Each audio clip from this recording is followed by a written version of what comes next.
हम और आप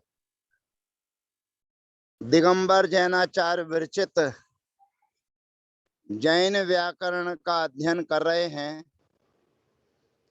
कातंत्र रूपमाला ग्रंथ का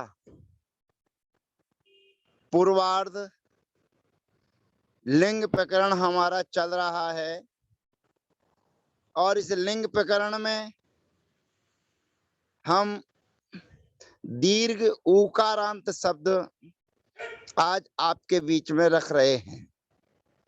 ह्रस्व उकारांत शब्द की सिद्धि हमने कर ली, जानी।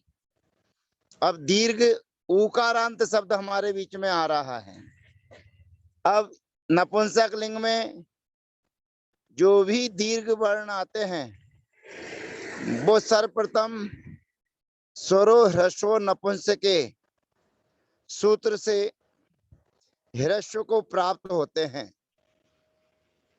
तो हम भी सर्वप्रथम जो दीर्घ उकारांत शब्द हमारे बीच में आ रहा है शब्द है खलपू।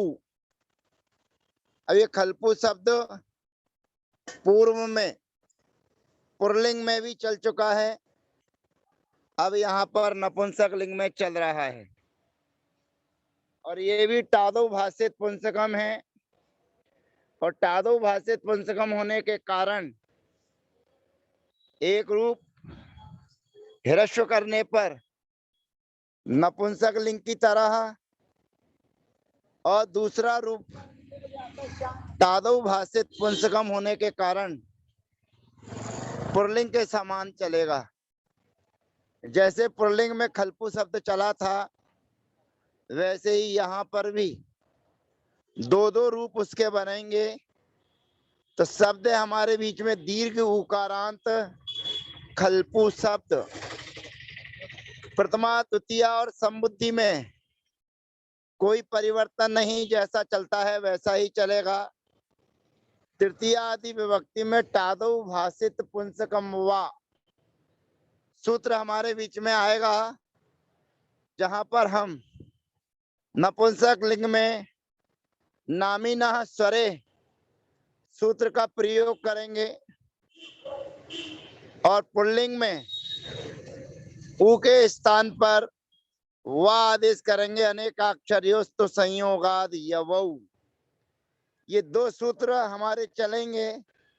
स्वर वाली विभक्तियों के होने पर नपुंसक लिंग की विवक्षा में नामिनः स्वरे सूत्र से नु का आगम होगा और पुल्लिंग में अनेकाक्षरयोस्तु संयोगाद यवौ सूत्र से वा आदेश हो जाएगा।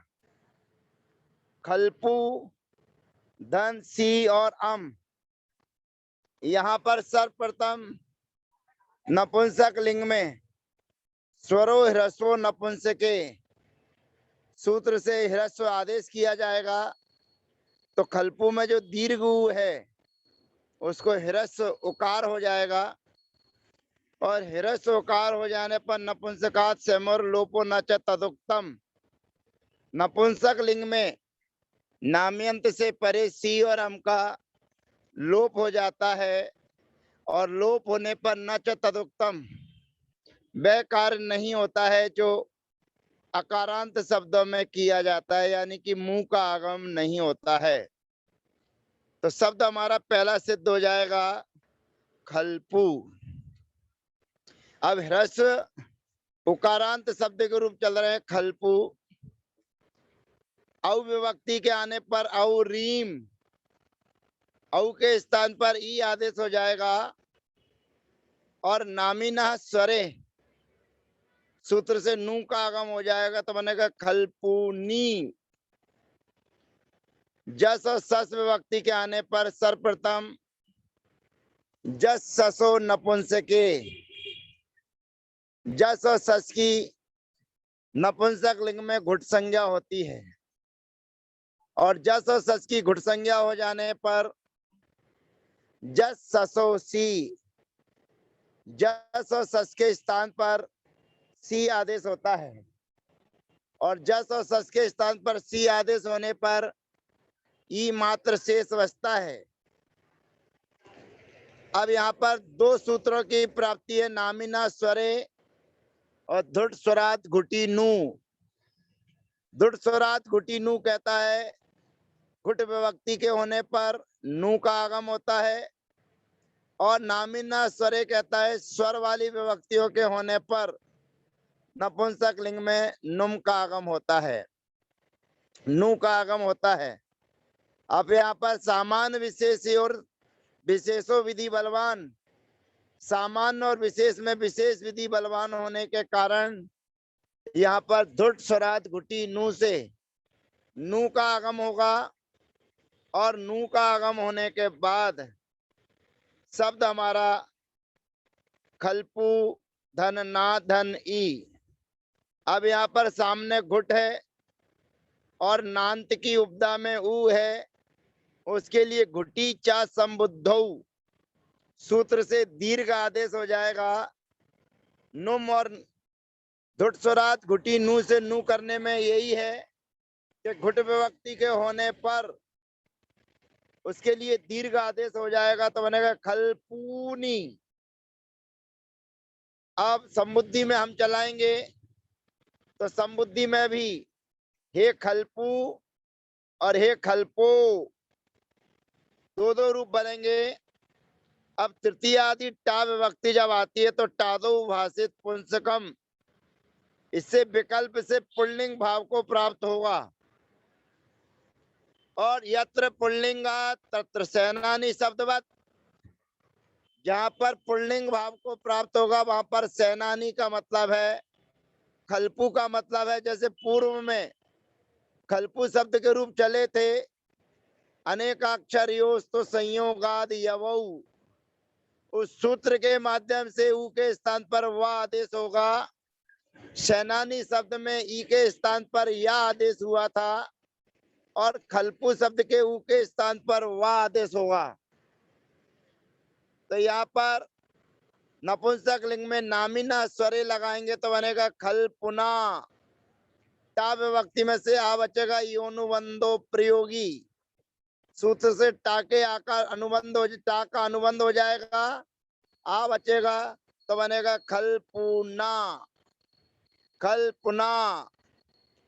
और पुल्लिंग में चलाएंगे तो अनेक अक्षरियों तो संयोगाद यवऊ, सूत्र से ऊ के स्थान पर वा आदेश हो जाएगा, तो बनेगा खल्पवा, खल्पवा।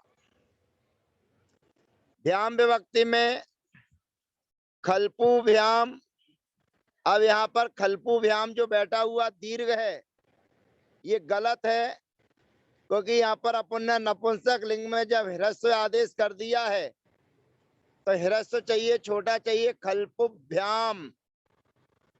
और जो खल्पू भी ये दीर्घ बैठा हुआ है ये भी दीर्घ नहीं चाहिए, क्योंकि ये नपुंसक लिंग के रूप चल रहे हैं, पुल्लिंग के नहीं। तो यहाँ पर खल्पू भ्याम की जगह ह्रस्व चाहिए, खल्पु भ्याम। और खल्पू भी जो बैठा हुआ है उसके स्थान पर खल्पू भी ह्रस्व चाहिए। चतुर्थी के एक वचन में ङे विभक्ति के आने पर नपुंसक लिंग में नामिना स्वरे सूत्र से नू का आगम होगा, और गेम से ए बचेगा योनुबंधो प्रयोगी के माध्यम से, तो बनेगा खलपुने।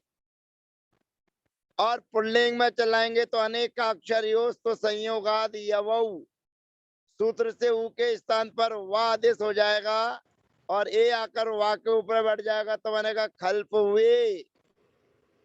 फिर खल्पुभ्याम, खल्पू भी। फिर उसके बाद में गसी विभक्ति आएगी,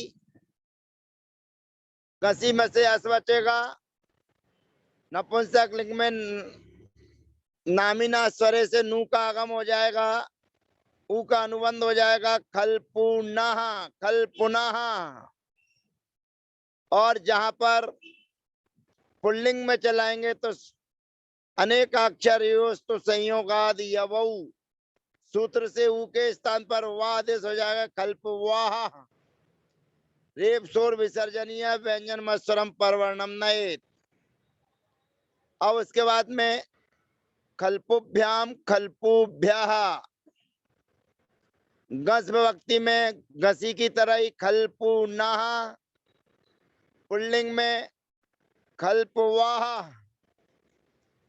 और ओस विभक्ति के आने पर नपुंसक लिंग में स्वरो नामिना स्वरे से नू का आगम, तो खल्पु नोह, रेप शोर विसर्जनिया व्यंजन व स्वरम परवर्णम नयेत। और उसके बाद में पुरलिंग में चलाएंगे तो ऊ के स्थान पर वा आदेश हो जाएगा, तो खल्प वो। फिर उसके बाद में आम विभक्ति आएगी। आम विभक्ति के आने पर नामिना स्वरे और आमी चन्नू दोनों की प्राप्ति है, क्योंकि हमने नपुंसक लिंग में हिरस्व कर दिया है, और हिरस्व हो जाने के कारण नू का आगम हो जाएगा, और नू का आगम होने के बाद में दीर्घ मामी सनऊ सूत्र से दीर्घ हो जाएगा, तो बनेगा खल्पू नाम। सप्तमी के एक वचन में गी विभक्ति के आने पर गा का अनुबंध हो जाएगा, ई बचेगा, और ई बचने पर नपुंसक लिंग में नामी नहा स्वरे से नू का आगम हो जाएगा, तो बनेगा खल्पुनी। अब ये ध्यान रखना, खल्पुनी इसमें और जस और सस विभक्ति में वहां पर ऊ दीर्घ हो जाता है, यहाँ पर ऊ हिरस्व है, इतना अंतर जानना। अंत में दोनों जगह हिरस्व ही मिलेगी। और पुल्लिंग में चलाएंगे हम, तो पुल्लिंग में ऊ के स्थान पर वा आदेश हो जाएगा, अनेक अक्षरियों तो संयोगाद यवऊ, तो बनेगा खल्पवी ही। उस विभक्ति में नपुंसक लिंग में खल्पू नो, और पुल्लिंग में खल्प वो हो। शुभ विभक्ति के आने पर योनुबंधो प्रयोगी सूत्र से पाका अनुबंध हो जाएगा, और पाका अनुबंध होने के बाद में नामी नहा नामी कर पर प्रत्यय विकार गमस्ता सी सम नु विसर्जनीय शांतरूपी सूत्र के माध्यम से दंत सकार को मूर्धन्य सकार आदेश हो जाएगा, और बनेगा खल्पूसु। तो यहाँ पर जो दंत सकार के स्थान पर मूर्धन्य सकार आदेश होकर खल्पूसु, ये प्रयोग हमारे सिद्ध होते हैं। इस प्रकार से दीर्घ उकारांत शब्द जो खल्पू हमारे बीच में आया था, उसके शब्द प्रयोग हमने जाने। इसी प्रकार से सरलू, इसी प्रकार से कांडलू आदि के रूप जानना चाहिए। इस प्रकार से दीर्घ उकारांत शब्दों का प्रसंग यहाँ पर पूर्ण होता है। अब दीर्घ उकारांत के बाद अगले सत्र में हमारे बीच में आएगा ऋकारांत शब्द। रिरी जिनके अंत में है, ऐसा शब्द आएगा हमारे बीच में कर्त्री। अब ये कर्त्री शब्द के पुल्लिंग में भी हमने रूप चलाए थे, लेकिन यहाँ पर नपुंसक लिंग में प्रथमा द्वितीया और संबुद्धि में कोई नया कार्य नहीं होगा, नपुंसक लिंग की तरह ही कार्य करेंगे।